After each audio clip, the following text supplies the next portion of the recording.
আমাদের ইউটিউব চ্যানেলে প্রচারিত প্রতিদিনের গল্পের আসরে হাত শুনুন লেখক দীপক চন্দ্রের কলমে একটি দম ফাটা হাসির গল্প, গজা স্যারের মহাবিপদ। শহরটা ছোট, কিন্তু ঘটনা নেহাত ছোটখাটো নয়। বিশেষ করে যখন রহস্যময় কিছু ঘটে, তখন সবাই একবার থানায় যাওয়ার আগে গজা স্যারের দরজায় কড়া নাড়ে। গজা স্যারের পুরো নাম গজানন ঘোষাল, তবে তার মতে গোয়েন্দাদের নাম একটু স্টাইলিশ হওয়া দরকার। তাই তিনি নিজের নাম ঘোষণা করেন গজা দ্য গ্রেট। যদিও তার গ্রেট হওয়া নিয়ে কেউ নিশ্চিত নয়।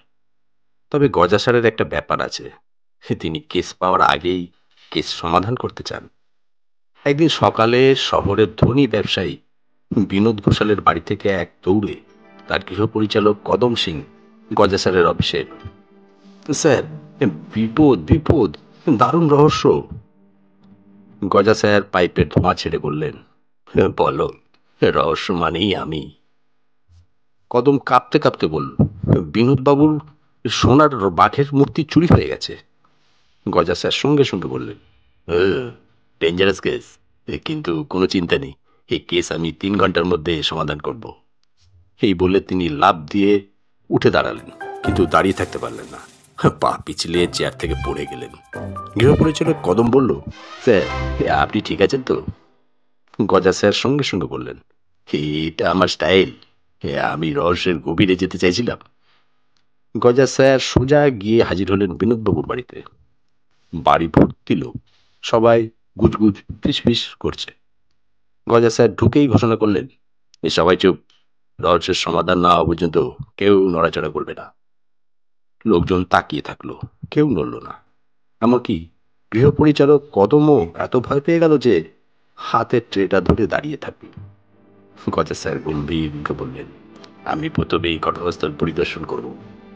বলে তিনি মেঝেতে শুয়ে পড়লেন। সবাই চমকে গেল। স্যার, এটা কি করছে? গজা স্যার চোখ বুজে বললেন, আমি মেঝের ভাষা পড়ছি, মেঝে সব বলে দেবে। বিনোদবাবুর ছেলে রাহুল বলল, স্যার, আমাদের মেঝে তো মার্বেলের, ওটা কথা বলে নাকি? গজা স্যার উঠে দাঁড়িয়ে বললে, তুই বুঝবি না, বড় হয়ে বুঝবি।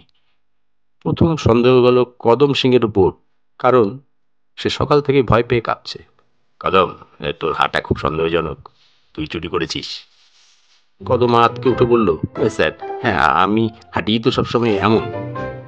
গজা স্যার ভুরু কুচকে বললেন, তাহলে আরো সন্দেহ হচ্ছে, তোর হাঁটা যদি এমনই হয়, তাহলে সবাই কিভাবে বুঝবে তুই চোর না? কদম চেঁচিয়ে বলল, স্যার, ইয়ে কেমন যুক্তি? গজা স্যার বললেন, তুই কথা বেশি বলছিস, তার মানে তুই কিছু লুকোচ্ছিস। এবার সন্দেহ গেল বিনোদবাবুর ছেলে রাহুলের উপর, কারণ সে বারবার মোবাইল দেখছিল। গজা স্যার এবার বললেন, অবশ্যই সন্দেহজনক, এই বয়সের ছেলেরা মোবাইল কেন এত বেশি দেখে? নিশ্চয়ই সে চুরি করে কোথাও বিক্রি করার চেষ্টা করছে। রাহুল চিৎকার করে বলল, স্যার, আমি তো ফ্রিজে কি রান্না আছে সেটা দেখছিলাম। গজা স্যার বললেন, হুম, তাহলে ফ্রিজকেও সন্দেহের তালিকায় রাখতে হবে। হঠাৎ গজা স্যারের চোখ গেল বিনোদবাবুর পোষা বিড়াল টুনটুনির দিকে। হুম, এটা তো বেশ সন্দেহজনক, এই বিড়াল নিশ্চয়ই রাতে মূর্তিটা সরিয়েছে। বিনোদবাবুর স্ত্রী বললেন, কিন্তু স্যার, বিড়াল তো মূর্তির ওজনের অর্ধেক না। গজা স্যার বললেন, এটা তো আরো বেশি সন্দেহজনক, ওজনের অর্ধেক না হয়েও মূর্তি সরিয়েছে, ভাবতে পারছো? সবাই মাথা চাপড়াতে লাগলো। এত সব তথ্য তলাশের পর বিনোদবাবুর স্ত্রী হঠাৎ মাথায় হাত দিয়ে বললেন, ও, আমি তো মূর্তিটা আলমারির উপর রেখেছিলাম, মনে ছিল না। বিনোদবাবু হতভম্ব হয়ে বললেন, মানে চুরি হয়নি?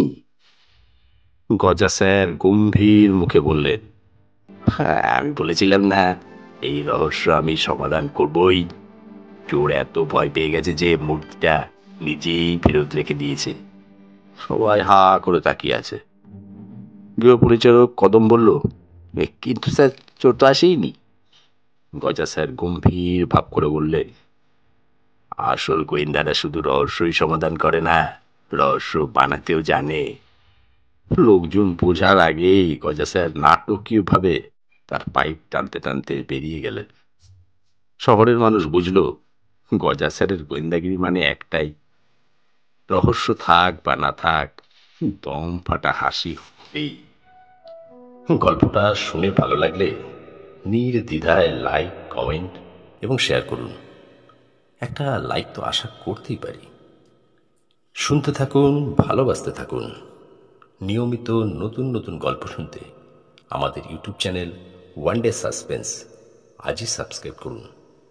একটি বিশেষ ঘোষণা, আপনারা যারা গল্প পাঠ করতে ভালোবাসেন এবং নিজেদেরকে সমাজ মাধ্যমে তুলে ধরতে চান, অথচ কোনো চ্যানেলে সুযোগ পাচ্ছেন না, যদি ইচ্ছা হয় আমাদের এই গল্পের নিচে ডিসক্রিপশন বক্সে আমাদের হোয়াটসঅ্যাপ নাম্বার দেওয়া রইল, আপনার ইচ্ছা প্রকাশ করতে পারেন।